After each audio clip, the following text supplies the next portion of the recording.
Congress General Secretary Digvijay Singh has justified his allegations made against the BJP and Team Anna. Let's listen in. He's saying that no one can make accusations of corruption against me, and if I challenge them, I can prosecute them if they make such allegations. Well, I have made my allegation with considerable thought. I'd be very happy if he prosecutes me. And what about the charge, sir, once again, this time around from BJP, it's not from the civil society calling you mentally unsound? It's not the first time. Whenever they have no answers to my questions, to my queries, they say I'm mentally unsound. Whether it's Anna Hazareji or BJP, well, this is their way of dodging my questions. So last question, is the alliance with RLD final or is in final stages? It's in the final stages. Right. Thank you so much.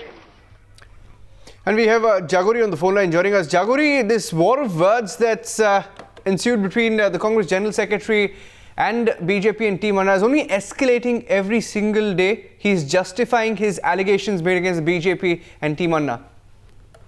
Well, absolutely, Niranjan. It seems to be yet another chapter that has been added to the existing war of words between Team Anna and Digvijay Singh. Yesterday, we heard how Team Anna hit out against Digvijay Singh after the meeting at Ralegaon Siddi. Prashant Bhushan going on to say that he wants to settle this association with RSS and BJP for once and all by saying that there was no association whatsoever.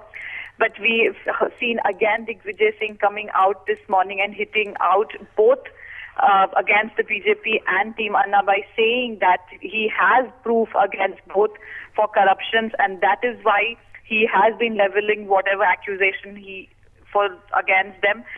Also, the fact that many times Anna Hazare has given an advice to Digvijay Singh to visit a mental asylum in Pune. To that also, Digvijay Singh has clarified by saying that he has evidence and this is a tactic by Team Anna and the BJP to dodge his questions. That's why they allege this they say that he is mentally unstable. So Digvijay Singh again hitting out, and we'll have to see this when there is an end to this allegations. Back to you. Jaguri, thanks for joining us.